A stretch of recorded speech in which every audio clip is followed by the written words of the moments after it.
ಮಧು ಬಂಗಾರಪ್ಪರು ಸ್ವಲ್ಪನೂ ವಿಚಲಿತರಾಗ್ಲಿಲ್ಲ, ಯಾವುದಕ್ಕೂ ಜಗ್ಲಿಲ್ಲ ಬಗ್ಲಿಲ್ಲ, ಏನ್ ಹೇಳಿದ್ರಿ ಅದನ್ನೇ ಮಾಡಿದ್ರು. ನನ್ನ ಸರ್ಟಿಫಿಕೇಟ್ ಕೇಳಿದ್ರೆ ನೀವು ನಾನು ನರೇಂದ್ರ ಮೋದಿ ಅವ್ರ ಸರ್ಟಿಫಿಕೇಟ್ ಇಡಿ ಆಮೇಲೆ ನಾನು ಕೊಡ್ತೀನಿ ಅಂತ ಕೇಳಿದ್ರೆ ನೀವೇನ್ ಮಾಡ್ತೀರಿ? ಸಾವಿರಾರು ಜನ ಲಕ್ಷಾಂತರ ಜನ ಸ್ಟೂಡೆಂಟ್ ಫೇಲ್ ಆದಾಗ ಅವ್ರು ಡೈವರ್ಟ್ ಆಗ್ಬಿಡ್ತಾರೆ ಬೇರೆ ಕೆಲಸಗಳಿಗೆ. SSLC ಸೆಗ್ಮೆಂಟ್ ಅಲ್ಲ, ಮಕ್ಕಳು ಅದಕ್ಕೆ ಫೇಲ್ ಆದ್ರೆ ಫಸ್ಟ್ ತಂದೆ ತಾಯಿಯವರು ಫೇಲು, ನೆಕ್ಸ್ಟ್ ಟೀಚರ್, ಅದಾದ್ಮೇಲೆ ಸೊಸೈಟಿ, ಅದಾದ್ಮೇಲೆ ನಮ್ಮಂತ ರಾಜಕಾರಣಿಗಳು, ನಮ್ಮಂತ ಮಂತ್ರಿಗಳು, ನಮ್ಮಂತ ಸರ್ಕಾರಗಳು. ಮಕ್ಕಳಿಗೆ ಚೀಟಿ ಕೊಟ್ಟು ಚೀಟಿಂಗ್ ಮಾಡಿ ಪಾಸ್ ಮಾಡೋಕ್ಕಿಂತ ಚಾನ್ಸ್ ಕೊಟ್ಟು ಅವ್ರನ್ನ ಉದ್ಧಾರ ಮಾಡೋಣ ಅಂತ ಹೋದ್ರಿ. ಒಲಿಂಪಿಕ್ಸ್ ಹೋಗ್ತೀರಿ, ಫಸ್ಟ್ ಸೆಕೆಂಡ್ ಥರ್ಡ್ ಚಾನ್ಸ್ ಯಾಕೆ ಕೊಡ್ತೀರಾ? ಹೈ ಜಂಪ್ ಲಾಂಗ್ ಜಂಪ್ ಅಲ್ಲಿ ಒಂದೇ ಕೊಡಿ. ಬಟ್ ಮತ್ತೊಮ್ಮೆ ಮಗದೊಮ್ಮೆ ಅವಕಾಶ ಕೊಟ್ಟಾಗ ಏನಾಯ್ತು, ಅಲ್ಲಿಂದ ಮುಂದೆ ಮತ್ತೆ 2 ವರ್ಷ 5 ವರ್ಷ ಓದಲಿಕ್ಕೆ ಅವಕಾಶ ಆಯ್ತು. ಸೊ ಅದರ ಕೀರ್ತಿಗೆ ಪಾತ್ರ ಆಗಿದ್ರಿ. ಬೋಗಸ್ ಭವಿಷ್ಯನ ಸೃಷ್ಟಿ ಮಾಡೋದಕ್ಕೆ ಸಾಧ್ಯನೇ ಇಲ್ಲ. ಮಕ್ಕಳು ಕೈಲಿ ಸುಳ್ಳು ಹೇಳ್ಸಕ್ಕಾಗಲ್ಲ. ವಿಧಾನಸೌಧದ ಒಳಗೆ, ವಿಧಾನಸೌಧದ ಹೊರಗೆ, ಮತ್ತೆ ಮೊನ್ನೆನೂ ಕೂಡ ರಿಸಲ್ಟ್ ಬಂದ್ಮೇಲೆ ಫೋನ್ ಮಾಡಿ ವಿರೋಧ ಪಕ್ಷದವ್ರು ಕೂಡ ಕಂಗ್ರಾಚುಲೇಷನ್ ಅಂತಾರೆ. ಮಕ್ಕಳ ಕೈಗೆ ಚೀಟಿ ಕೊಡಬೇಡಿ, ಚಾನ್ಸ್ ಕೊಡಿ. ಕಾಪಿ ಹೊಡೆದು ಮಕ್ಕಳಿಗೆ ಪಾಸ್ ಮಾಡಿದ್ರೆ ಅವತ್ತೊಂದು ದಿವಸ ಮಾತ್ರ ಪಾಸ್ ಆಗ್ತಾರೆ. ಆ ಮಗು ಜೀವನದಲ್ಲಿ ದಿನ ಫೇಲ್ ಆಗ್ತಾರೆ. ಬರೆದಿಡ್ಕೊಳ್ಳಿ, ಅವ್ರು ಪಾಸ್ ಆಗಕ್ಕೆ ಸಾಧ್ಯನೇ ಇಲ್ಲ. ನೀವು ಸಣ್ಣ ಆಗ್ಬೇಕಲ್ವಾ? ಅದು ಒಂದು ಉತ್ತಮ ಆಹಾರದಿಂದ ಸಣ್ಣ ಆಗ್ಬೇಕಲ್ವಾ? ಪ್ರತಿದಿನ ನಮ್ಮ ಜೀನಿ ಸ್ಲಿಮ್ ನ ಯೂಸ್ ಮಾಡಿ ಯಾವುದೇ ಸೈಡ್ ಎಫೆಕ್ಟ್ ಇಲ್ದಂಗೆ ನೀವು ಸಣ್ಣ ಆಗ್ತೀರಾ. ಒಂದು ಒಳ್ಳೇದ್ ಕೆಲಸ ಮಾಡಬೇಕು, ಅನ್ಕೊಂಡಿದ್ನ ಮಾಡಬೇಕು ಅಂತ ಸಂಕಲ್ಪ ಮಾಡಿ ಒಬ್ಬ ವ್ಯಕ್ತಿ ನಿಂತಾಗ ಒಳ್ಳೇದನ್ನು ಬೀಜ ಬಿತ್ತನೆ ಮಾಡ್ಬೇಕಾದ್ರೆ ಆತನಿಗೊಂದು ನಂಬಿಕೆ ಇರುತ್ತೆ, ನಾನು ಒಳ್ಳೇದನ್ನೇ ಬಿತ್ತನೆ ಮಾಡಿದೀನಿ ಅಂತ, ಶ್ರೀಗಂಧನೇ ಹಾಕಿದೀನಿ ಅಂತ. ಬಟ್ ಅಕ್ಕಪಕ್ಕ ಇರೋದು ಶ್ರೀಗಂಧ ಅಲ್ಲ, ಮಾವು ಬೇವು ಹೊಂಗೆ ಅಂತ ಹೇಳ್ತಿರ್ತಾರೆ. ಒಂದ್ ಸ್ವಲ್ಪ ಚಿಗುರು ಬಂದಾಗ ಈಗಲೂ ಇದು ಮಾವು ಬೇವೆ ಅಂತ ಹೇಳ್ತಿರ್ತಾರೆ. ಬೆಳೀತಾ ಹೋದಂಗೆ ಗೊತ್ತಾಗತ್ತೆ, ಆತಂಗೆ ಮಾತ್ರ ಗೊತ್ತಿರುತ್ತೆ ನಾನು ಏನ್ ಬಿತ್ತನೆ ಮಾಡಿದೀನಿ ಅಂತ. ಆತ ಹೇಳ್ತಿರ್ತಾನಿಲ್ಲ ನಾನು ಇದೆ ಅಂತ. ಆದ್ರೆ ಕೇಳೋರು ಕೇಳ್ತಿರಲ್ಲ, ಅಕ್ಕಪಕ್ಕ ಒಂದೊಂದು ಕಾಮೆಂಟ್ ಮಾಡ್ತಾನೆ ಇರ್ತಾರೆ. ಹೌದು, ಕರ್ನಾಟಕದ ರಾಜಕಾರಣದ ಇತಿಹಾಸದಲ್ಲಿ ಕಾಂಗ್ರೆಸ್ ಸರ್ಕಾರದ ಈ 3 ವರ್ಷದ ಜರ್ನಿಯಲ್ಲಿ ಶಿಕ್ಷಣ ಇಲಾಖೆಯಲ್ಲಿ ನೀವೇನಾದ್ರು 1000 ಮಾತಾಡಿ ಡೋಂಟ್ ಕೇರ್, ನಾನು ಯಾವ್ದು ಒಳ್ಳೇದು ಮಾಡಬೇಕು ಅಂತ ನಿರ್ಧಾರ ಮಾಡಿದ್ರೆ ಅದು ಮಾಡಿಯೇ ತೀರ್ತೀನಿ ಅಂತ ಸಂಕಲ್ಪ ಮಾಡಿ ಇವತ್ತಿನ ಫಲಿತಾಂಶ ಏನ್ ಬಂತು, ಆ ಫಲಿತಾಂಶಗಳಲ್ಲಿ SSLC ಈ ಸೆಗ್ಮೆಂಟ್ ಫಲಿತಾಂಶಗಳಲ್ಲಿ ಯಶಸ್ಸನ್ನ ಕಂಡು ಎಲ್ಲಾ ವಿದ್ಯಾರ್ಥಿಗಳು ಪೋಷಕರು ಖುಷಿಯಾಗಿದ್ದಾರೆ ಅನ್ನೋ ಕಾರಣ ಶಿಕ್ಷಣ ಸಚಿವರಾದಂತ ಮಧು ಬಂಗಾರಪ್ಪ ಅವರ ನಿಲುವು, ಒಲವು, ಸಂಕಲ್ಪ, ಆ ಸಂಕಲ್ಪ ಇವತ್ತು ಈಡೇರಿದೆ ಅನ್ನೋ ಭಾವನೆ. ನನ್ನ ಜೊತೆ ಇವತ್ತು ಸಚಿವರು ಕೂತಿದ್ದಾರೆ. ಅವ್ರು ಮಂತ್ರಿ ಆದಾಗ 3 ತಿಂಗಳ ನಂತರ ಒಂದು ಸಂದರ್ಶನ ಮಾಡಿದೆ. ಅವತ್ತು ಹೇಳಿದ್ರು ಇವೆಲ್ಲವನ್ನೂ ಮಾಡ್ತೀವಿ ಅಂತ. ಆ ಟೀಕೆ ಟಿಪ್ಪಣಿ ಎಲ್ಲಾ ಟೋಲ್ಗಳನ್ನು ತೆಗೆದು ಆ ಕಡೆ ಬಿಸಾಕಿ ಡೋಂಟ್ ಕೇರ್, ನಾನು ಹೀಗೇನೆ, ನಾನು ಇದನ್ನೇ ಮಾಡೋದು ಅಂತ ಹೇಳಿದ್ರು. ಅದನ್ನ ಸಾಧಿಸಿ ಇವತ್ತು ಕೂತಿದ್ದಾರೆ. ಸರ್ ನಮಸ್ಕಾರ. ನಮಸ್ಕಾರ. ಏನ್ ಸಮಾಚಾರ, ಹೇಗಿದ್ದೀರಿ? ಫಸ್ಟ್ ಕ್ಲಾಸ್, ಬಹಳ ಚೆನ್ನಾಗಿದ್ದೀನಿ, ಸಂತೋಷವಾಗಿದ್ದೀನಿ. ಮಕ್ಕಳು ರಿಸಲ್ಟ್ ಕೊಟ್ಟಿದ್ದಾರೆ, ಅದಕ್ಕೆ ಇನ್ನೂ ಜಾಸ್ತಿ ಸಂತೋಷವಾಗಿದ್ದೀನಿ. ನಮ್ಮ ಕೆಲಸನ ಅವ್ರು ತೋರಿಸಿದ್ದಾರೆ, ಅದಕ್ಕೆ ನಾನು ಅವರಿಗೆ ಈ ಭವಿಷ್ಯದ ನಕ್ಷತ್ರಗಳಿಗೆ ಧನ್ಯವಾದಗಳನ್ನು ಹೇಳಲಿಕ್ಕೆ ಇಷ್ಟಪಡ್ತೀನಿ. ಆಮೇಲೆ ಬಹಳ ಹೆಮ್ಮೆನೂ ಕೂಡ ತೃಪ್ತಿ ಕೊಡುತ್ತೆ, ಸಂತೋಷ. ಐ ಥಿಂಕ್ ಇಟ್ಸ್ ಬಹಳ ದೊಡ್ಡ ಜೀವನದಲ್ಲಿ ಒಂದು ಸಂತೋಷ, ಸ್ಯಾಟಿಸ್ಫ್ಯಾಕ್ಷನ್ ಅಂತ ಏನು ಹೇಳ್ತೀರಾ, ಅಚೀವ್ಮೆಂಟ್ ಅಂತ ಏನು ಹೇಳ್ತೀರಾ, ಅಲ್ಲಿಗೆ ಇರ್ಬೋದೇನೋ ಅಂತೇಳಿ. ಇನ್ನೂ ಬೇಕಾದಷ್ಟು ಇರುತ್ತೆ ಆಸೆ, ಅದು ಬೇರೆ ಪ್ರಶ್ನೆ. ಆದರೆ ನಾವು ಮಾಡ್ತಕ್ಕಂಥ ಕೆಲಸಕ್ಕೆ ಬೇರೆ ಉತ್ತರ ಕೊಡೋದಿದು. ನಾನು ಉತ್ತರ ಕೊಡೋದಲ್ಲ, ನಾನು ಕೆಲಸಗಾರ ಅಷ್ಟೇ, ನಾನು ಕೆಲಸ ಮಾಡಬೇಕು. ಉತ್ತರ ಕೊಡೋರು ಬೇರೆಯವರು ಇರ್ತಾರೆ. ಅದನ್ನು ಆ ಸ್ಥಾನದಲ್ಲಿ ಮಕ್ಕಳು ಇರೋದ್ರಿಂದ ಅದು ಬಹಳ ಮುಖ್ಯವಾಗಿರ್ತಕ್ಕಂಥ ಒಂದು ಸ್ಥಾನ ಅಂತ ಹೇಳಿ ನಾನು ಇಲಾಖೆನ ನಡೆಸಬೇಕಾದ್ರೆ ನಾನು ಎಷ್ಟೊಂದು ಸತಿ ಹೇಳಿದ್ದೀನಿ, ದೇವ್ರನ್ನ ಸೆಕೆಂಡ್ ಸ್ಥಾನದಲ್ಲಿ ಕೂರಿಸಿ ಮಕ್ಕಳನ್ನ ಅಲ್ಲಿ ಕೂರಿಸ್ಬಿಟ್ಟೆ. ಸೊ ಅದು ನನಗೆ ಬಹಳ ಶ್ರದ್ಧೆಯಿಂದ ಕೆಲಸವನ್ನು ಮಾಡೋದು. ಯಾಕೆಂದರೆ ದೇವರಿಗೆ ಸರಿಸಾಟಿ ಯಾರು ಅಂದರೆ ಮಕ್ಕಳು. ಸೊ ಅದಕ್ಕೆ ನನಗಂತ ಅವಕಾಶ ಕೊಟ್ಟಿದ್ರು, ಅದನ್ನು ಮಾಡಿ ಒಂದು ಹಂತಕ್ಕೆ ಕೆಲಸ ಮಾಡಿದ್ದೀನಿ. ತೃಪ್ತಿ ಕೂಡ ತಂದಿದೆ. ಇನ್ನು ಕೆಲಸ ಇದೆ, ಇಲ್ಲ ಅಂತ ಹೇಳಲ್ಲ, ಬೇಕಾದಷ್ಟು ಕೆಲಸ ಇದೆ. ಅದು ಇನ್ಮೇಲೆ ನಡೀತಾ ಹೋಗ್ತದೆ ಅಂಥೇಳಿ ವಿಶ್ವಾಸ ಇದೆ. ಎಸ್, ಎಲ್ರಿಗೂ ಒಂಥರ ಏನಿರುತ್ತೆ, ಬಹುತೇಕ ಡೆವಲಪ್ಮೆಂಟ್ಗಳಲ್ಲಿ ಒಂದಷ್ಟು ಟೀಕೆ ಟಿಪ್ಪಣಿ ಬಂದಾಗ ಸರಿ ಇದ್ದಾಗಲೂ ಕೂಡ ಆ ನಿರ್ಧಾರದಿಂದ ಕೆಲವರು ವಾಪಸ್ ಹೋಗ್ಬಿಡ್ತಾರೆ. ಎಷ್ಟೋ ಸರ್ಕಾರಗಳು ಅಷ್ಟೇ ಸಚಿವರು ತಗೊಂಡ ನಿರ್ಧಾರಗಳಲ್ಲಿ. ಬಟ್ ಮಧು ಬಂಗಾರಪ್ಪರು ಸ್ವಲ್ಪನೂ ವಿಚಲಿತರಾಗ್ಲಿಲ್ಲ, ಯಾವುದಕ್ಕೂ ಜಗ್ಲಿಲ್ಲ ಬಗ್ಲಿಲ್ಲ, ಏನ್ ಹೇಳಿದ್ರಿ ಅದನ್ನೇ ಮಾಡಿದ್ರಿ. ನಾನು ಲಾಸ್ಟ್ ಟೈಮ್ ಸಂದರ್ಶನ ಮಾಡೋರು ಹೇಳಿದ್ರು, ಶಿವಕುಮಾರ್ ನೀವು ಏನಾಗುತ್ತೆ ಅದನ್ನ ಮಾಡಿ, ಏನ್ ಬೇಕಾದ್ರೆ ಕೇಳಿ, ನನ್ನ ನಿಲುವಲ್ಲಿ ಯಾವುದೇ ರೀತಿ ಬದಲಾವಣೆಗಳಿಲ್ಲ, ನಾನು ಹೀಗೇನೆ ಅಂತ. ಎಷ್ಟೇ ಟೀಕೆ ಟಿಪ್ಪಣಿ, ಇತ್ತೀಚಿನ ಜನರೇಷನ್ ಟ್ರೋಲ್ ಅನ್ನೋ ಪದಗಳೆಲ್ಲವೂ ಬಂದಾಗ ಯಾವುದಕ್ಕೂ ಕೇರ್ ಮಾಡದ ಮಧು ಬಂಗಾರಪ್ಪನವರು ಇವತ್ತು ನಿಮ್ಮ ಮುಖದಲ್ಲಿ ಆ ಖುಷಿ ಕಾಣ್ತಿದೆ. ಆಗ್ಲೇ ಹೇಳಿದೆ, ರಿಸಲ್ಟ್ ಅಂತ ಬಂದಾಗ್ಲೂ ಕೂಡ ಅಷ್ಟೇ ಈ ಬಾರಿ ಎಲ್ಲಾ ಕಡೆ ಖುಷಿನೇ. ಯಾಕಂದ್ರೆ ಒಂದಷ್ಟು ಆಚೆ ಈಚೆಗಳು ಯಾವಾಗಲೂ ಚರ್ಚೆಗಳು ಇರ್ತಿದ್ವು, ಬಟ್ ಈ ಬಾರಿ ಮಾತ್ರ ಅದ್ಭುತವಾಗಿದೆ, ಖುಷಿ ಆಗಿದಾರೆಲ್ಲ. ನಿಮ್ಮಲ್ಲಿ ಈ ಸಂಕಲ್ಪ ಯಾವಾಗ ಮಾಡಿದ್ರಿ ಇದನ್ನ ಅಂತ? ಸಂಕಲ್ಪ ಅಲ್ಲ ಇದು. ಏನಾಯ್ತು, ನಾವು ಯಾವಾಗ ಓತ್ ತಗೊಂಡ್ವಿ ಸಚಿವರಾಗಿ ಮೇ 29-30ನೇ ತಾರೀಕು, ನನಗೆ ಡೇಟ್ ಸ್ವಲ್ಪ ಕನ್ಫ್ಯೂಷನ್ನು. ಅದಾದಮೇಲೆ ಮುಖ್ಯಮಂತ್ರಿಗಳ ಮನೆಯಲ್ಲಿ ಅವರ ನಿವಾಸದಲ್ಲಿ ಹಿಂಗೆ ಮಾತಾಡಬೇಕಾದ್ರೆ ನನಗೆ ಗೊತ್ತಾಗಿತ್ತು, ಮೋಸ್ಟ್ಲಿ ನನಗೆ ಬೇರೆ ಯಾವುದೋ ಇಲಾಖೆ ಕೊಡಬೇಕು ಅಂಥೇಳಿ ತೀರ್ಮಾನ ಆಗಿತ್ತು ಅನ್ಸುತ್ತೆ. ಬಟ್ ಈ ಇಲಾಖೆನ ಕೊಡ್ತಾರೆ ಕೊನೆಗೆ ಅಂಥೇಳಿ ನನಗೆ ಗೊತ್ತಾಗಿತ್ತು. ಮುಖ್ಯಮಂತ್ರಿಗಳಿಗೆ ಹೇಳಿದೆ ನಾನು, ಸರ್ ಹಿಂಗೆ ಅಂತ ಅವಾಗ ಹೇಳಿದ್ರು ಅವರು. ಏನಂದ್ರೆ ಸುರ್ಜೇವಾಲಾ ಅವರು ಮತ್ತೆ ಡಿ.ಕೆ. ಶಿವಕುಮಾರ್ ಸಾಹೇಬ್ರು ಸಿ ಎಂ ಅವ್ರ ಲಿಸ್ಟ್ ರೆಡಿ ಮಾಡಿದ್ಮೇಲೆ, ನನ್ಗೆ ಗೊತ್ತಿಲ್ಲ ಅದು ಹೆಂಗಾಯ್ತು ಅಂತ. ಸಿ.ಎಂ ಅವ್ರ ಲಿಸ್ಟ್ ರೆಡಿ ಮಾಡಿದ್ಮೇಲೆ ಹಿಂಗೆ ಚರ್ಚೆ ಮಾಡ್ಬೇಕಾದ್ರೆ ಇಂತಿಂತವ್ರಿಗೆ ಹಿಂಗೆ ಕೊಡ್ತಾ ಇದ್ದೀನಿ ಅಂದಾಗ ಐ ಥಿಂಕ್ ಡಿ.ಕೆ. ಶಿವಕುಮಾರ್ ಸಾಹೇಬ್ರು ಇಲ್ಲ ಮಧುಗಿದು ಈಗೇನು ಕೊಡ್ಬೇಕಂತ ಇದ್ರು, ಬೇಡ ಸರ್ ಅದನ್ನ ಇನ್ನೂ ಸ್ವಲ್ಪ ಕಷ್ಟದ ಕೊಡಿ, ಅವನಿಗೆ ಕಷ್ಟನ ಚೆನ್ನಾಗಿ ನಿಭಾಯಿಸ್ತಾನೆ, ಈಸ್ ಗುಡ್ ಇನ್ ಟೇಕಿಂಗ್ ಟಾಸ್ಕ್ನ ಕೊಟ್ಟರೆ ಅವನಿಗೆ ಚೆನ್ನಾಗಿ ಮಾಡ್ತಾನೆ, ಸ್ವಲ್ಪ ಕಷ್ಟದ ಕೊಡಿ ಅಂತ. ಆಮೇಲೆ ಇದು ಅಂದಾಗ ಪಾಪ ಅವನು ಫಸ್ಟ್ ಟೈಮ್ ಮಿನಿಸ್ಟ್ರು, ಯಾಕೆ ತೊಂದರೆ ಕೊಡಬೇಕು, ಅವ್ನು ಫಸ್ಟ್ ಟೈಮ್ ಇರೋದ್ರಿಂದ ಸ್ವಲ್ಪ ತೊಂದರೆ ಆಗ್ಬೋದು ಅವನಿಗೆ ಅಂತ. ಇಲ್ಲ ಸರ್ ನೀವು ಕೊಡಿ ಅಂದಾಗ ಸುರ್ಜೇವಾಲಾ ಅವರು ಇಲ್ಲ ಅವನಿಗೆ ಕಷ್ಟದ ಕೊಡಿ, ಅವ್ನು ಚೆನ್ನಾಗಿ ನಿಭಾಯಿಸ್ತಾನೆ ಅಂತ ಹೇಳಿ. ಸೊ ಐ ಥಿಂಕ್ ಇಲ್ಲಿ ಏನಾಗುತ್ತೆ, ಇವ್ರು 3 ಜನರು ಕೂಡ ಬಹಳ ಮುಖ್ಯವಾಗಿರ್ತಕ್ಕಂಥವ್ರು. ಅದರಲ್ಲೂ ಕೂಡ ಇವ್ರು 3 ಜನರು ಸೇರಿ ನನಗೆ ತೀರ್ಮಾನ ಮಾಡ್ತಕ್ಕಂಥ ಒಗ್ಗಟ್ಟಿನ ಒಂದು ತೀರ್ಮಾನ ಮಾಡಿದ್ದಾರೆ. ಅದರಲ್ಲೂ ಮುಖ್ಯಮಂತ್ರಿಗಳು ಕೊಡ್ಬೇಕಾದ್ರೆ ಒಂದು ಮಾತು ಹೇಳಿದ್ರು ನಂಗೆ, ಮಧು ಇದನ್ನೆಲ್ಲ ಹೇಳಿದ್ರು ಹಿಂಗೆ, ಇವ್ರದ್ದು ಏನು ಡಿ.ಕೆ. ಶಿವಕುಮಾರ್ ಅವರು ಏನಂದ್ರು, ಸುರ್ಜೇವಾಲಾ ಅವರು ಏನಂದ್ರು ಎಲ್ಲ ಅಂದು ಕೊನೆಗೆ ಮಧು ಇದನ್ನ ಕೊಡ್ತಾ ಇದ್ದೀನಿ. ಬಟ್ ಈ ಇಲಾಖೆ ಬಹಳ ಸ್ವಲ್ಪ ಸಮಸ್ಯೆ ಅಲ್ಲ, ಜಾಸ್ತಿ ಸಮಸ್ಯೆ ಇರತಕ್ಕಂಥ ಇಲಾಖೆ, ಸ್ವಲ್ಪ ಜವಾಬ್ದಾರಿತ್ವಾಗಿ ಮಾಡು. ಆದ್ರೆ ಈ ಇಲಾಖೆಯಲ್ಲಿ ನೀನೇನಾದ್ರು ಒಳ್ಳೆ ಹೆಸರು ತಗೊಂಡ್ರೆ ಇನ್ ಏನ್ ಬೇಕಾದ್ರೆ ಸಾಧನೆ ಮಾಡ್ಬೋದು, ಅಷ್ಟು ಈಸಿ ಇರ್ತದೆ. ಯಾಕೆಂದ್ರೆ ಇದು ಬಹಳ ಕಷ್ಟದ ಇಲಾಖೆ, ಯಾರು ಅಷ್ಟು ಈಸಿಯಾಗಿ ತಗೊಳ್ಳೋದಿಲ್ಲ. ಎಷ್ಟೊಂದ್ಸತಿ ಹಿಂದೆ ನೋಡಿದ್ರೆ ನನಗೆ ರಾಯರೆಡ್ಡಿ ಅವರು ಹೇಳ್ತಾ ಇರ್ತಾರೆ, ಅವ್ರನ್ನ ಎಜುಕೇಶನ್ ಮಿನಿಸ್ಟರ್ ಅನೌನ್ಸ್ ಮಾಡ್ತಾರೆ ಹೋದ್ಸತಿ ಟೆನ್ಯೂರಲ್ಲಿ ಸಿದ್ದರಾಮಯ್ಯ ಸಾಹೇಬರು. ಅವಾಗ ಅವ್ರು ರಾತ್ರಿ ಹೋಗಿ ನನಗೆ ಇದು ಬೇಡ ಅಂದ್ಬಿಟ್ಟು ಹೈಯರ್ ಎಜುಕೇಶನ್ ತಗೊಳ್ತಾರೆ. See it's there option, not that he can't. But ಅಂದ್ರೆ ಅಂತ ಒಂದು ವ್ಯವಸ್ಥೆಯಲ್ಲಿ ಅವಾಗ ಹೇಳ್ತಾರೆ ಸಿ.ಎಂ ಅವ್ರು, ಇಲ್ಲ ಮಧು ನೀನು ಕಷ್ಟಪಟ್ಟರೆ ನಿನ್ಗೆ ಒಳ್ಳೆ ರಿಸಲ್ಟ್ ಇದೆ, ನನಗೂ ವಿಶ್ವಾಸ ಇದೆ, ಸ್ವಲ್ಪ ತೊಂದರೆ ಆಗ್ಬೋದು, ಶ್ರದ್ಧೆಯಿಂದ ಮಾಡಬೇಕು, ಸ್ವಲ್ಪ ಪೇಷನ್ಸ್ ಇಟ್ಕೊಂಡು ಮಾಡು, ಆಮೇಲೆ ಇದೊಂದು ನೀವು ಮಾಡಿದ್ರೆ ರಾಜಕಾರಣದಲ್ಲೂ ಕೂಡ ನಿಮ್ಗೆ ಒಳ್ಳೆ ಹೆಸರು ಬರುತ್ತೆ ಅಂತ. ನನಗೆ ಸ್ವಲ್ಪ ಅದು ಇಷ್ಟ ಆಯ್ತು. ನೀನು ಕಷ್ಟಪಟ್ಟರೆ ನಿನ್ನ ಭವಿಷ್ಯನೂ ಚೆನ್ನಾಗಿ ಭವಿಷ್ಯಕ್ಕೋಸ್ಕರನೂ ಕೂಡ ನಾವು ಮಾಡ್ತೀವಿ. ಈಗ ಮಕ್ಕಳ ಭವಿಷ್ಯಕ್ಕೆ ನಾನು ಕೆಲಸ ಮಾಡ್ತಾ ಇದ್ದೀನಿ ಅಂತ ಇಲಾಖೆನ ಕೊಟ್ಟಿದ್ದಾರೆ. ನನ್ನ ಭವಿಷ್ಯನೂ ಕೂಡ ಇದ್ರಲ್ಲಿ ಅಡಗಿರುತ್ತೆ. ಅದನ್ನ ಮಾನ್ಯ ಸಿದ್ದರಾಮಯ್ಯ ಸಾಹೇಬ್ರು ಅವತ್ತೇ ಹೇಳಿದ್ರು. ಅದನ್ನ ನಾವು ಕಾಂಗ್ರೆಸ್ಸಿಗೆ ಸೇರ್ಬೇಕಾದ್ರೂ ಕೂಡ ಇದೇ ಮಾತು ಹೇಳಿದ್ರು, ನಿನಗೆ ಭವಿಷ್ಯ ಇದೆ, ನೀನ್ ಈ ಪಕ್ಷದಲ್ಲಿ ಬಂದಿದ್ದಕ್ಕೆ ನಿನಗೆ ಭವಿಷ್ಯ ಇದೆ.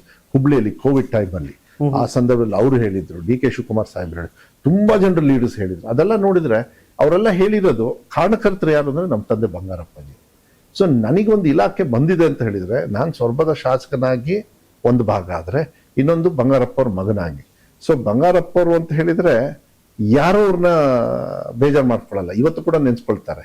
ಸೊ ಅವರಿಗೆ ಸರಿಸಾಟಿ ಅಂತೂ ಅಲ್ಲ ನಾನು, ಬಟ್ ಅವ್ರ ಹಾದಿಯಲ್ಲಾದ್ರೂ ಹೋಗ್ಬೋದಲ್ಲ. ಸ್ವಲ್ಪ ಕಷ್ಟ, ಈ ಸಾಧನೆ ಮಾಡಿರ್ತಕ್ಕಂಥ ಮಕ್ಕಳು ಎಲ್ಲರೂ ನಾವು ಸಾಧಕರು ಅಂತ ಹೇಳಿ ಎಂಟ್ರಿ ನಮ್ದು. ಆಕ್ಚುಲಿ ನಾವು ಸಾಧಕರು ಅಲ್ಲೇ ಅಲ್ಲ. ಸೊ ಕಷ್ಟ ನಮಗೂ ಇರ್ತದೆ. ಬಟ್ ಇದನ್ನ ನಾ ಮಾಡ್ಕೊಂಡು ಹೋದೆ. ನೀವು ಹೇಳ್ದಂಗೆ ಎಸ್, ಟೀಕಾ ಟಿಪ್ಪಣಿಗಳಿದ್ವು, ಕೆಲವು ತಮಾಷೆಗಾಗಿದ್ದು, ಕೆಲವು ಮನಸ್ಸಿಗೆ ಹರ್ಟ್ ಆಗಂಗಿದ್ದು, ನನಗೆ ಸಂಬಂಧ ಇಲ್ಲದೆ ಇರ್ತಕ್ಕಂಥ ವಿಚಾರಗಳು ಕೂಡ ನಮಗೆ ಪ್ರಶ್ನೆಗಳು ಬರ್ತಾ ಇದ್ರು. ದೆನ್ ಐ ಡಿಸೈಡೆಡ್ ಈ ಸೋಷಿಯಲ್ ಮೀಡಿಯಾ ಇದನ್ನೆಲ್ಲ ನೋಡೋದ್ರ ಬದಲು ಮಕ್ಕಳಿಗೆ ದೇವ್ರ ಸ್ಥಾನದಲ್ಲಿ ಕೂರಿಸಿ ಈಗ ಪೂಜೆ ಅಂತ ಅವ್ರಿಗೆ ಮಾಡ್ಬೇಕು, ಸೊ ಅವ್ರ ಕೆಲಸ ಮಾಡೋಣ ಅಂತ ಹೇಳಿ ಆ ವಿಷನ್ ಇಟ್ಕೊಂಡು ಸೊ ನನಗೆ ಫಸ್ಟ್ ನಾನು ಹೋದಾಗ ನನಗೇನು ಇಲಾಖೆದು ಗೊತ್ತಿಲ್ಲ. So I took about 6 months to understand what the problems are. ಈ ಇಲಾಖೆಯಲ್ಲಿ ಏನು ತೊಂದರೆ ಇದೆ ಅದನ್ನ ಫಸ್ಟ್ ನಾವು ತಿಳ್ಕೊಳ್ಬೇಕು ಅಂತೇಳಿ ತಿಳ್ಕೊಂಡು, ನೀವು ಏನು ಸಮಸ್ಯೆ ಇದೆ ಅಂತ ತಿಳ್ಕೊಂಡ್ರೆ ಆಟೋಮೆಟಿಕಲಿ ನಿಮಗೆ ಉತ್ತರ ಸಿಗುತ್ತೆ. ಉತ್ತರ ಇದೆ, ಸಮಸ್ಯೆನೇ ಗೊತ್ತಿಲ್ಲದೆ ನೀವು ಇಲಾಖೆ ನಡೆಸೋದಾದ್ರೆ ಅವಾಗ ತಪ್ಪು. ಅವಾಗ ಏನಾಗುತ್ತೆ, ನಮಗೆ ಟೀಕಾ ಟಿಪ್ಪಣಿ ಮಾಡ್ತಕ್ಕಂಥದ್ದು ಮಕ್ಕಳಿಗೋಸ್ಕರ ನಾವು ತಗೋಬೇಕಾಯ್ತು. ನಾನು ತಗೊಳ್ಬೇಕಾಯ್ತು, ಏನ್ ಪರವಾಗಿಲ್ಲ ಬಿಡಿ, ಏನ್ ಮಾಡಕ್ಕಾಗತ್ತೆ, ಆಯ್ತಪ್ಪ ಈ ಇಲಾಖೆನೆ ಇಷ್ಟು ಹಾಳಾಗಿದೆ ಅಂದ್ರೆ ಕಾರಣಕರ್ತರು ಯಾರು? ನಮ್ಮಂತವ್ರೇ ಯಾರು? ನಮ್ಮಂತ ಸರ್ಕಾರಗಳೇ. ಏನ್ ಸರ್ಕಾರ ಯಾರು ಆ ಮಕ್ಕಳು ನಡೆಸಿದ್ರ ಇಲಾಖೆನ? ಇಲ್ಲ, ಅವ್ರೇನ್ ತಪ್ಪು ಮಾಡಿಲ್ಲ. ಮಕ್ಕಳು ಅದಕ್ಕೆ ಫೇಲ್ ಆದ್ರೆ ಫಸ್ಟ್ ತಂದೆ ತಾಯಿಯವ್ರು ಫೇಲು, ಅದಕ್ಕೆ ನೆಕ್ಸ್ಟ್ ಟೀಚರ್, ಅದಾದ್ಮೇಲೆ ಸೊಸೈಟಿ, ಅದಾದ್ಮೇಲೆ ನಮ್ಮಂತ ರಾಜಕಾರಣಿಗಳು, ನಮ್ಮಂತ ಮಂತ್ರಿಗಳು, ನಮ್ಮಂತ ಸರ್ಕಾರಗಳು. ಸೊ ಆ ಮಕ್ಕಳಿಗೆ ತಪ್ಪನ್ನು ಹೇಳೋದಕ್ಕೆ ಬರಲ್ಲ. ಅದಕ್ಕೆ ಅನಿವಾರ್ಯವಾಗಿ ಯಾವತ್ತೋ ಒಂದು ದಿವಸ ಮೀಟಿಂಗ್ ತಗೋಬೇಕು. ಯಾಕೆ ಅಂದ್ರೆ ಎಷ್ಟಾದ್ರೂ ನೀವೇನ್ ಮಾಡ್ತಾ ಇದ್ದೀರಾ, ಕೆಲಸ ಏನ್ ಮಾಡ್ತಾ ಇದ್ದೀರಾ, ನೀವು ಭವಿಷ್ಯನ ಸೃಷ್ಟಿ ಮಾಡ್ತಾ ಇದ್ದೀರಾ. ಬೋಗಸ್ ಭವಿಷ್ಯನ ಸೃಷ್ಟಿ ಮಾಡೋದಕ್ಕೆ ಸಾಧ್ಯನೇ ಇಲ್ಲ, ಮಕ್ಕಳ ಕೈಲಿ ಸುಳ್ಳು ಹೇಳ್ಸಕ್ಕಾಗಲ್ಲ. ಸೊ ಅದಕ್ಕೆ ಸಾಕಷ್ಟು ನಿರ್ಧಾರಗಳು ತಗೊಂಡೆ, which is long term gain ಬರಬೇಕು, which was short term also. Long term ಅಂದ್ರೆ ಇನ್ನೂ ತಗೋಬೇಕಾಗಿತ್ತು ಟೈಮು, ಆದ್ರೆ ಮಕ್ಕಳು ಬಹಳ ಸ್ಪೀಡ್ ಇದ್ದಾರೆ ನಮ್ಗಿಂತ. ಅದನ್ನ ಗ್ರಾಸ್ಪ್ ಮಾಡಿ ಉತ್ತರ ಕೊಟ್ಟರು, ಅದಕ್ಕೆ hats off to them, thank you. ತುಂಬಾ ಒಳ್ಳೇದು. ಎಂಡ್ ಆಫ್ ದ ಡೇ ಅವ್ರ ಮಕ್ಕಳು ನಮ್ಮ ಮನೆ ಮಕ್ಕಳು, ನನ್ನ ಮಗ ಅಂತೇಳಿ ಬರೋದಿಲ್ಲ, ಇದು ನಮ್ಮ ಮನೆ ಮಕ್ಕಳು, ನಮ್ಮ ರಾಜ್ಯದ ಮಕ್ಕಳು, ನಮ್ಮ ದೇಶದ ಮಕ್ಕಳು, ಎಷ್ಟಾದ್ರೂ ನಮ್ಮ ಮಕ್ಕಳಲ್ವಾ. ಹಿರಿಯ ರಾಜಕಾರಣಿ ಬಸವರಾಜ ರಾಯರೆಡ್ಡಿ ಅವರು ಯಲಬುರ್ಗಾ MLA ಅವರೇ ಅವತ್ತು ಬೇಡ ಅಂತ ವಾಪಸ್ ಕೊಟ್ಟು ಬದಲಾಯಿಸ್ಕೊಂಡಂತ ಇತಿಹಾಸ ಇದೆ. ಈ ಹಿಂದೆ GT ದೇವೇಗೌಡರಿಗೆ ಉನ್ನತ ಶಿಕ್ಷಣ ಕೊಟ್ಟಾಗಲೂ ಬೇಡ ಬೇಡ ಅಂತ ಪ್ರಪ್ರಿಯ ಕೇಳ್ಕೊಂಡಿದ್ರು. ಬಟ್ ಮಧು ಬಂಗಾರಪ್ಪ ಅವರು ಸವಾಲ್ಗಳನ್ನ ಸ್ವೀಕರಿಸ್ತಾರೆ, ಅದನ್ನ ಗೆಲ್ತಾರೆ ಅನ್ನೋದು ಸುರ್ಜೇವಾಲಾ ಅವ್ರಿಗೂ ಕೂಡ ಒಂದು ನಂಬಿಕೆ ಇತ್ತು. ನೀವು ಕರ್ನಾಟಕದಲ್ಲಿ ಎಲ್ಲ ಬದಲಾವಣೆಗಳನ್ನ, ಎಜುಕೇಶನ್ ಸಿಸ್ಟಮ್ ಅಲ್ಲಿ ಬದಲಾವಣೆ ಮಾಡಬೇಕು ಅಂತಂದ್ರೆ ನೀವು ಇಲ್ಲೇನೋ ನೋಡ್ಕೊಳ್ತಿದ್ದಲ್ಲ, ನಿಮ್ಗೆ ಯಾವ್ದೋ ಒಂದು ಮೋಟಿವ್ ಇರುತ್ತೆ, ಹಿಂಗೆ ಇದು ಮಾಡ್ಬೇಕು, ಇದು ಇಂಪ್ಲಿಮೆಂಟ್ ಮಾಡಬೇಕು, ಒಂದಷ್ಟು ಬದಲಾವಣೆ ಮಾಡಬೇಕು ಅಂತ ಎಲ್ಲಿತ್ತು ಅಂತ ಅದು? ಇಲ್ಲ, ಹಂಗೇನಾಗ್ಲಿಲ್ಲ. ನಂಗೇನ್ ಸಿದ್ದರಾಮಯ್ಯ ಸಾಹೇಬ್ರು ಹೇಳಿದ್ರಲ್ಲ, ಮಧು ಸ್ವಲ್ಪ ಸಮಸ್ಯೆ ಇದೆ, ಸ್ವಲ್ಪ ಶ್ರದ್ಧೆಯಿಂದ ಕೆಲಸ ಮಾಡಿದ್ರೆ ಆಗ್ತದೆ ಅಂತ ಹೇಳಿ.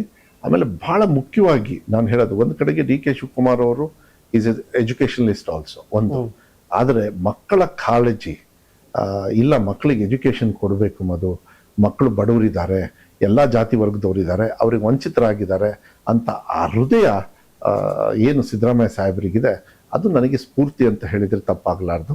ಮೋಸ್ಟ್ಲಿ ನಮ್ಮ ತಂದೆಯವರು ಕೂಡ ಆ ಸೆಕ್ಟರಲ್ಲಿ ಬರ್ತಾರೆ, ಯಾಕಂದ್ರೆ ಅವರು ಮುಖ್ಯಮಂತ್ರಿಗಳು ಇರಬೇಕಾದ್ರೆ ನನಗೆ ಎಷ್ಟೊಂದು ಸತಿ ಹೇಳಿದ್ರು, ಅವರು ಕೂಡ ಕಾರ್ಯಕ್ರಮ ಕೊಟ್ಟಿದ್ದಾರೆ, ಅಕ್ಷರ ತುಂಗನೋ ಅಕ್ಷರನೋ ಏನೋ ನಂಗೆ ಗೊತ್ತಿಲ್ಲ. ಅವರು ಮುಖ್ಯಮಂತ್ರಿಗಳು ಇರಬೇಕಾದ್ರೆ ನೋಡಿ, ಯಾವತ್ತೂ ಅಷ್ಟೇ we should always know little bit of history. ನಮ್ಮ ತಂದೆ ತಾಯಿಯವರು ಯಾರು, ನಮ್ಮ ತಾತ ಯಾರು, ನನ್ನ ಮಗ ಯಾರು ಅಂತ ಹೇಳಿ ಸೃಷ್ಟಿಸ್ಬೋದು. ನಾವು ಪೂರ್ವಕರು ಅಂತ ಗೊತ್ತಿಲ್ಲ ಅಂದ್ರೆ ನಮ್ಮ ಮಗನಿಗೆ ನಾನು ದಾರಿ ಹೇಳ್ಕೊಡೋದಕ್ಕೆ ನಂಗೆ ಯೋಗ್ಯತೆ ಇರೋದಿಲ್ಲ. ಅದೇ ರೀತಿ ನಮ್ಮ ತಂದೆ ಬಂಗಾರಪ್ಪಾಜಿಯವರು ಮುಖ್ಯಮಂತ್ರಿಗಳಿರ್ಬೇಕಾದ್ರೆ 35 ವರ್ಷ ಇವತ್ತಿಗೆ ಅವರು ಮುಖ್ಯಮಂತ್ರಿಗಳಿರ್ಬೇಕಾದ್ರೆ ಹೆಚ್ಚು ಭಾಗ ಎಲ್ಲರೂ ಕೂಡ ಆರ್ಥಿಕವಾಗಿ ಬಹಳ ಹಿಂದಿದ್ರು. ಹಿಂದುಳಿದ ಸಮಾಜ ಅವರೆಲ್ಲರೂ ಕೂಡ ಕೂಲಿ ಮಾಡಿ ಕೆಲಸ ಮಾಡೋರು, ಕೂಲಿಗೆ ಬೇರೆ ಕಡೆಗೆ ಗೋಳೆ ಹೋಗೋರು. ಆ ಸಂದರ್ಭದಲ್ಲಿ ಬೇರೆ ಕಡೆ ಕೆಲಸ ಮಾಡಬೇಕಾದ್ರೆ ಗಂಡ ಹೆಂಡತಿ ಅವಾಗೆಲ್ಲ ಗುಡಿಸ್ಲಿತ್ತು. ಈಗ ಹಂಚಿನ ಮನೆ ಇದೆ, ಇಲ್ಲ RCC ಇದೆ, ಓಕೆನಾ? ಈಗ ಸ್ವಲ್ಪ ಆರ್ಥಿಕವಾಗಿ ಚೆನ್ನಾಗಿದ್ದಾರೆ, ಭಿಕ್ಷಕರು ಕಾಣಿಸಲ್ಲ ನಿಮಗೆ, ಕರೆಕ್ಟಾ? ಈಗ ಕರ್ನಾಟಕ ರಾಜ್ಯದಲ್ಲಿ ಪಾಪ ಅನಿವಾರ್ಯವಾಗಿ ಎಲ್ಲಿಂದನೋ ಬರ್ತಾರೆ, ಭಿಕ್ಷೆ ಬೇಡ್ತಾರೆ, ಅದನ್ನು ಕೂಡ ಎರಾಡಿಕೇಟ್ ಮಾಡ್ಬೇಕು. ಆದ್ರೆ ಇವತ್ತು ನಮ್ಮ ಇದರೊಳಗೆ ನಾವೇನು ಚಿಕ್ಕವ್ರು ಇರ್ಬೇಕಾದ್ರೆ ಶಿವಮೊಗ್ಗದಲ್ಲಿ ಅಮ್ಮ ತಾಯಿ ಹಲಸಿನ ಅನ್ನನಾದ್ರೂ ಕೊಡಮ್ಮ ಅಂತ ಕೇಳಿರೋದು ನಮಗೆ ಇವತ್ತು ಕೂಡ ಕೇಳಿದ್ದು ನಮಗೆ ನೆನಪಿದೆ. ನಮ್ಮ ತಂದೆಯವರು ಅದು ನೆನ್ಪಿಡ್ಕೊಳ್ಳಿ ಅಂತ ಹೇಳಿದ್ದಾರೆ. ನಾವು ಕೂಡ ಅವರಿಗೆ ಹಲಸಿದ್ದಲ್ಲ, ನಾವು ತಿನ್ನೋ ಅನ್ನನ ಕೊಟ್ಟಿದ್ದೀವಿ ನಾವು, ಯಾಕೆಂದ್ರೆ ಆ ಅನ್ನ ಅವರಿಂದನೇ ನಮಗೂ ಕೂಡ ಬಂದಿರೋದು, ನಾವು ಮರಿಬಾರ್ದು ಯಾವಾಗಲೂ ಕೂಡ. ಆದ್ರೆ ನಮ್ಮ ತಂದೆಯವರು ಮುಖ್ಯಮಂತ್ರಿಗಳು ಇರ್ಬೇಕಾದ್ರೆ ಮಕ್ಕಳು ಶಿಕ್ಷಣದಲ್ಲಿ ವಂಚಿತ ಆಗ್ತಾ ಇದ್ರು. ಹೆಂಗೆ ಅಂತೇಳಿ ಗಂಡ ಹೆಂಡತಿ ಹೊಲಕ್ಕೆ ಕೆಲಸ ಮಾಡೋರು, ಚಿಕ್ಕ ಎಳೆ ಮಗುನ ಒಂದು ಸೀರಿಯಲ್ ಹಾಕಿ ಜೋಳಿಗೆ ಹಾಕಿ ಅಲ್ಲಿ ಬಿಟ್ಬಿಡೋರು, ಇವ್ರು ಹೋಗಿ ಹೊಟ್ಟೆಪಾಡಿಗೆ ಗಂಡ ಹೆಂಡತಿ ಫೀಲ್ಡ್ಸ್ ಅಲ್ಲಿ ಕೆಲಸ ಮಾಡ್ಬರೋದು ಹೊಲದಲ್ಲಿ. ಮಧ್ಯಾಹ್ನ ಊಟ ಮಾಡೋರು, ಮತ್ತೆ ಅದೇನಾದ್ರು ಸ್ವಲ್ಪ ದೊಡ್ಡದು ಮಗು ಇತ್ತು ಅಂದ್ರೆ ಅಲ್ಲಿ ಆಟ ಆಡಕ್ ಬಿಡೋರು, ಮತ್ತೆ ಹೋಗಿ ಕೆಲಸ ಮಾಡಬೇಕು. ಯಾಕೆಂದ್ರೆ ರಾತ್ರಿ ಅನ್ನ ಬೇಯಬೇಕಂದ್ರೆ ಇವಾಗ ಕೆಲಸ ಮಾಡ್ಲೇಬೇಕು. ಅವಾಗ ಸ್ವಲ್ಪ ಮಗು ದೊಡ್ಡದಿದ್ರೆ ಆ ಮಗುನು ಕೂಡ ತಂದೆ ತಾಯಿಯವರಿಗೆ ಕಷ್ಟ ನೋಡಿ ಅದು ಕೂಡ ಕೆಲಸ ಮಾಡೋದು. ಆ ಹೆಲ್ಪ್ ಮಾಡ್ತಕ್ಕಂಥ ಮುಗ್ಧ ಮಗು ಶಿಕ್ಷಣದಲ್ಲಿ ವಂಚಿತರಾಗೋದು.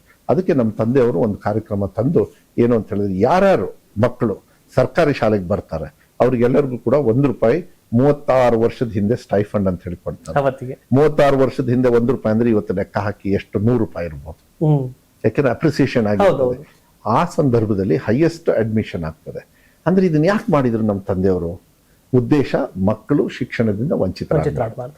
CM ಅವರು ಅದೇ ಹೇಳೋದು, ಶಿಕ್ಷಣದಿಂದ ಮಕ್ಕಳು ವಂಚಿತರಾಗ್ಬೋದು. ಫೇಲ್ ಆಗ್ತಾರ ಪರವಾಗಿಲ್ಲ, ಆದ್ರೆ ಯಾವುದೇ ಕಾರಣಕ್ಕೂ ಶಿಕ್ಷಣದಿಂದ ವಂಚಿತರಾಗಬಾರ್ದು.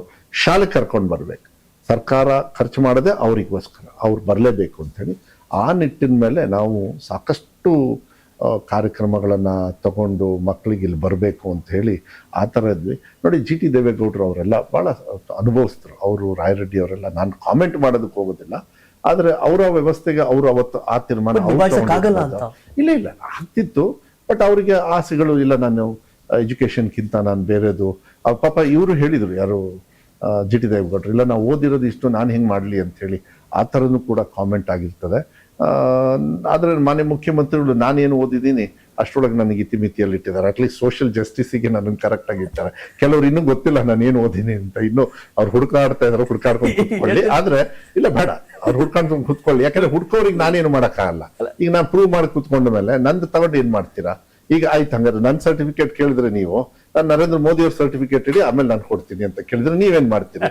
ಅದಕ್ಕೆ ಹೇಳಿದ್ ಬೇಡ ಬಿಡಿ, I am doing my job, no problem. So I have done, ನಾನು ಏನು ಅಗತ್ಯ ಇದೆ ಅದು ಮಾಡಿದ್ದೀನಿ, ಅದೇ ನೋ ಪ್ರಾಬ್ಲಮ್. ಬಟ್ ಹೇಳ್ಗಳಿಗೆ ಯಾರಿಗೊಬ್ಬರಿಗೆ ಒಂದು ತಿವಿಬೇಕು, ಅದಕ್ಕೋಸ್ಕರ ಇದನ್ನು ಉಪಯೋಗ ಮಾಡೋದಿದೆಯಲ್ಲ, ಅದು ಕೆಟ್ಟ ಸಂಪ್ರದಾಯ. ಅವರಲ್ಲಿ ಮನ್ಸಲ್ಲಿ ಇತ್ತು ಅಂದ್ರೆ ಅಂತ ವಿಕೃತ ಮನಸ್ಸು. ಮೊನ್ನೆನೂ ಕೂಡ ಹಿರಿಯರೆಲ್ಲ ಕೆಲವರೆಲ್ಲ ಕಾಮೆಂಟ್ ಮಾಡಿದ್ದಾರೆ, ನೀವು ಕೂಡ ನೋಡಿದ್ರೆ. ಅದನ್ನ ನಾನು ಜಾಸ್ತಿ. ಬಟ್ ನನಗೆ ಸಂತೋಷ ಏನಂದ್ರೆ ಅಕ್ರಾಸ್ ದ ಪಾರ್ಟಿ ಲೈನ್ ವಿರೋಧ ಪಕ್ಷದವರು ವಿಧಾನಸೌಧದ ಒಳಗೆ, ವಿಧಾನಸೌಧದ ಹೊರಗೆ, ಮತ್ತೆ ಮೊನ್ನೆನೂ ಕೂಡ ರಿಸಲ್ಟ್ ಬಂದ್ಮೇಲೆ ಫೋನ್ ಮಾಡಿ ವಿರೋಧ ಪಕ್ಷದವರು ಕೂಡ ಕಂಗ್ರ್ಯಾಚುಲೇಷನ್ ಅಂದಿದ್ದಾರೆ. So I am very happy. Because ನಾನು ಏನಾದ್ರು ಇದನ್ನು ಅಚೀವ್ ಮಾಡಿದ್ದಿದ್ರೆ ಅವರೆಲ್ಲರ ಸಹಕಾರದಿಂದನೂ ಕೂಡ. ವಿರೋಧ ಪಕ್ಷದವ್ರು ಇರೋದು ನಾವು ಬೈಯಕ್ಕಲ್ಲ, ನಾವು ಆಡಳಿತ ಪಕ್ಷದವ್ರು ಇರೋದು ಅವರು ನಮಗೆ ಬೈಯಕ್ಕಲ್ಲ. ಅವರು ಪ್ರಶ್ನೆ ಮಾಡ್ತಾರೆ, ಅದಕ್ಕೆ ಉತ್ತರ ಕೊಡೋದಕ್ಕೆ ನಾನು ಆರೋಗ್ಯಕರ ಚರ್ಚೆ. ಹೌದು, ಅವ್ರು ಆರೋಗ್ಯವಾಗಿ ಕೇಳಿದ್ರು, ವಿಶ್ವಾಸ ಇಟ್ಟರು. ನಾನು ಅದೇ ತರ ನಾನು ಕೂಡ ಅವರಲ್ಲಿ ಭಾವನೆಯನ್ನು ಇಟ್ಕೊಂಡು ಮಾತಾಡಿಕೊಂಡು ಚರ್ಚೆ ಮಾಡಿ ಸಮಾಧಾನದಿಂದ ಹೇಳಬೇಕು. ಯಾಕೆಂದ್ರೆ ಅವರು ಕೂಡ 2 ಲಕ್ಷ ಜನರು ಮಧ್ಯೆ ಗೆದ್ದು ಬಂದವರು. ಅವರು ವಿರೋಧ ಪಕ್ಷದಲ್ಲಿ ಇರ್ಬೋದು, ಆದರೆ ಆ ಜನರಿಗೆ ನಾನು ಮೋಸ ಮಾಡೋಕ್ಕಾಗಲ್ಲ. ಇವರು ವಿರೋಧ ಪಕ್ಷದಲ್ಲಿದ್ದಾರೆ ಅಂತ ಹೇಳಿ ಆ ಮನೋಭಾವನೆ ಬಂದ್ರೆ ಐ ಥಿಂಕ್ ಎಲ್ಲರಿಗೂ ಒಳ್ಳೇದೇನೋ ಅಂತ ಹೇಳ್ತದೆ. ಎಲೆಕ್ಷನ್ ಟೈಮಲ್ಲಿ ಫೈಟ್ ಇರಬೇಕು, ಐಡಿಯಾಲಜಿಕಲ್ ಬೇಸ್ಡ್ ಫೈಟ್ಸ್ ನಡೆಯುತ್ತೆ. ಐಡಿಯಾಲಜಿಕಲ್ ಬೇಸ್ಡ್ ಈ ದೇಶದೊಳಗೆ ನಡೀತಾ ಇರೋದು ಇವತ್ತು ಸದ್ಯಕ್ಕೆ ಅದೇ. ಅದು ಒಂದು ಕಡೆಗೆ ನಡೀತಾ ಇರಲಿ, ಯಾಕಂದ್ರೆ ತೀರ್ಮಾನ ಮಾಡೋರು ಯಾರು? ಮತದಾರರ ಪ್ರಭು, ಅವ್ರು ಮಾಡ್ಕೊಳ್ತಾರೆ. ಬಟ್ ಅದಾದ್ಮೇಲೆ ಸರ್ಕಾರ ಬಂದಾಗ ಸರ್ಕಾರ ಪಕ್ಷಾತೀತವಾಗಿರ್ಬೇಕಾಗ್ತದೆ, ಜಾತ್ಯತೀತವಾಗಿರ್ತದೆ.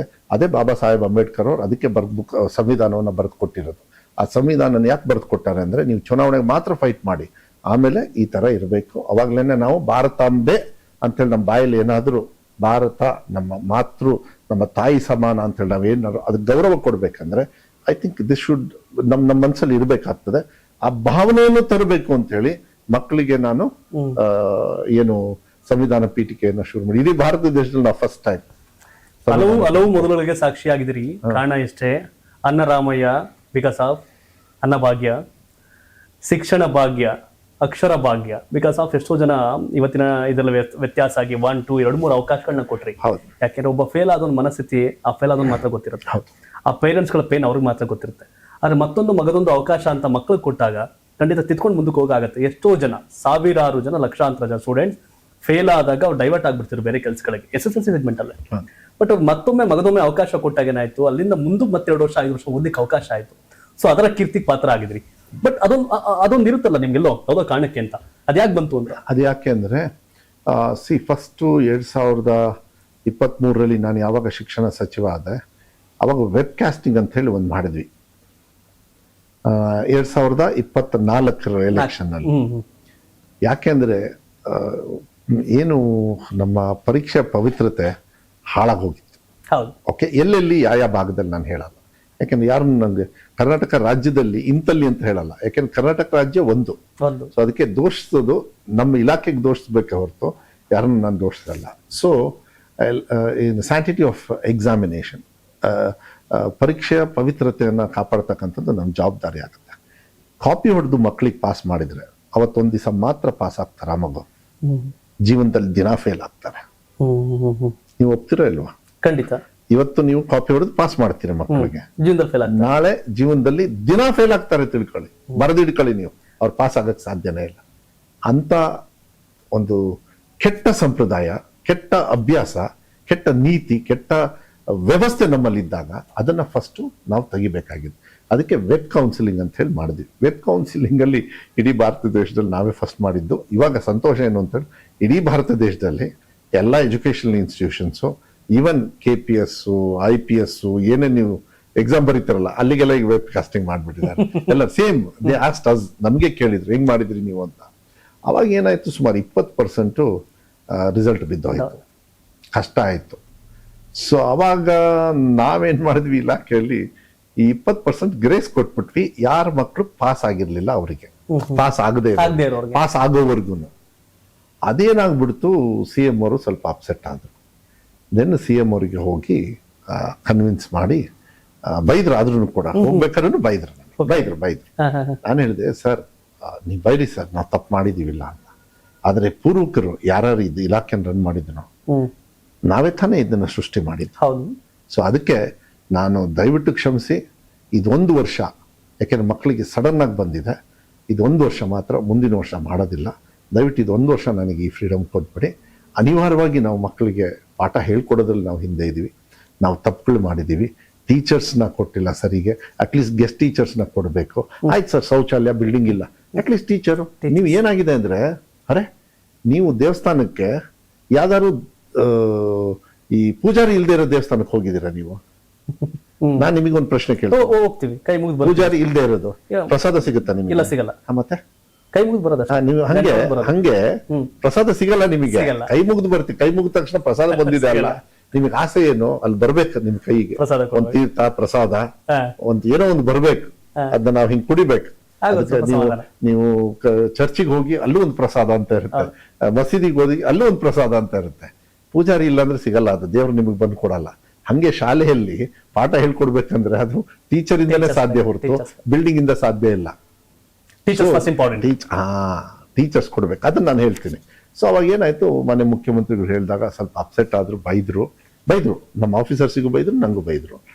ಇದೆಲ್ಲ ಅಷ್ಟು ಇನ್ಮೇಲೆ ಮಾಡಕ್ ಹೋಗ್ಬೇಡಿ, ಅದಕ್ಕೆ ಏನೇನು ಮಾಡ್ಬೇಕು ಎಲ್ಲ ಮಾಡಿ. ಅವಾಗ ನಾನು ಹೇಳಿದೆ, ಸರ್ 3 ಎಕ್ಸಾಮ್ ಪಾಲಿಸಿ ಮಾಡಿದೀವಿ ಸರ್, ಯಾಕೆಂದ್ರೆ ಮಕ್ಳು ಏನಾದ್ರು ಫೇಲ್ ಆದ್ರೆ ಅದು ನಮ್ಮ ತಪ್ಪಿಂದ. ಅದಕ್ಕೆ ಏನಿದು ಅಂದ್ರು, ಇಲ್ಲ ಸರ್ ಹಿಂಗೆ ವಿತಿನ್ 20 days ಇನ್ನೊಂದು ಎಕ್ಸಾಮ್ ಮಾಡ್ತೀವಿ, ಮತ್ತೆ 20 days ಅಲ್ಲಿ ಇನ್ನೊಂದು ಎಕ್ಸಾಮ್ ಮಾಡ್ತೀವಿ, ಮಧ್ಯ ಕರೆಕ್ಷನ್ಸಿಗೂ ಟೈಮ್ ಕೊಡ್ತೀವಿ, ರಿವ್ಯಾಲ್ಯೂಯೇಷನ್ಸಿಗೆ ಟೈಮ್ ಕೊಡ್ತೀವಿ, ಎಲ್ಲದೂ ಮಾಡ್ತೀವಿ ಅಂತ ಹೇಳಿ ಎಲ್ಲ ಆದ್ಮೇಲೆ ಕೊನೆಗೆ ನಾವು ಮನೆ ಮುಖ್ಯಮಂತ್ರಿಗಳಿಗೆ first exam, second exam, third exam ಆ ಪಾಲಿಸಿ. ಬಟ್ ಅವತ್ತು ಹೇಳಿದ್ದೆ, ಯಾವಾಗ ನಾವು ಸರ್ಟನ್ ಲೆವೆಲ್ 80% ಮೇಲೆ ಇಲ್ಲ 85% ಮೇಲೆ ರಿಸಲ್ಟ್ ತಗೊಳ್ತೀವಿ, ಅವಾಗ ಥರ್ಡ್ ಎಕ್ಸಾಮ್ ಇಡಲ್ಲ. ಅಲ್ಲಿಗೆ ದಟ್ ಮೀನ್ಸ್ ನಮ್ಮ ಕ್ವಾಲಿಟಿ ಚೆನ್ನಾಗಿದೆ ಅಂತ ಅರ್ಥ.